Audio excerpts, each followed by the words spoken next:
Hello, I'm Sandra Razielli, and I'm here today in the Antelope Valley, where it is poppy season. And all these poppies blowing in the wind have inspired me to think about movements where I feel a little bit like a poppy also blowing in the wind. And what I came up with today, whoops, there's little bugs flying around, is movements with your fingers. So different ways that you can have a semblance of blossoming with your hands and fingers. So first, simple one is just to close the fingers and open them, and close them and open them. You can do that slowly, and you can do it a little faster, and really get a nice reach through the fingers. So it goes maybe without saying or with saying that it's important to do little movements with our hands. We use them for so many fine motor skills, but we get into certain patterns of movements. It's good to explore the full range of movement. So now that we've done all the fingers together, let's try one at a time. All right, thumb, second finger, third finger, fourth finger's a little harder, fifth finger, get a nice stretch, and then go the other direction, opening and closing.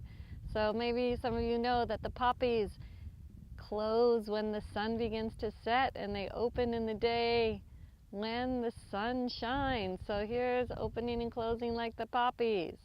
All right, so next thing we'll do a little fuller movement, which will combine the wrists and the hands. So to prepare, I'll start with movements of the wrist first. So we're going to start by just lifting your wrists up and down.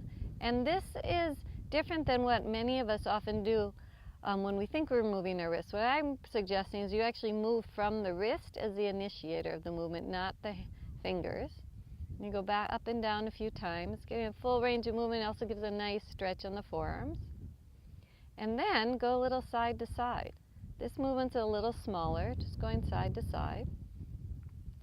And then we can put them together where we go up and side and down and side, up, side, down, side. And then you can smooth it out a bit.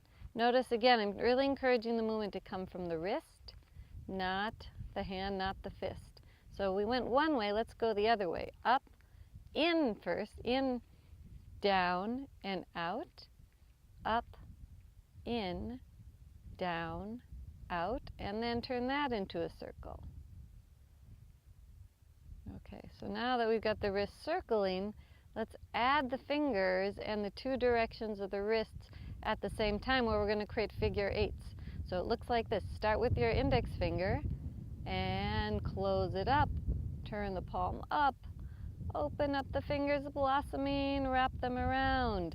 And you keep going, getting the fingers moving, the wrists moving.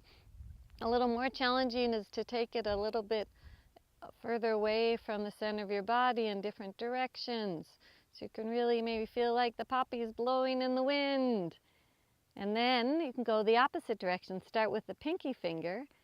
Draw the pinky finger towards your body, wrap it around, and open up again. That one's a little harder for me. You check it out, see what works for you. All right, so I encourage you to play with all the different ways that you may feel like you can blossom with your fingers or other parts, so we can continue to move and flow with a greater sense of comfort, ease, joy, and freedom throughout our whole bodies.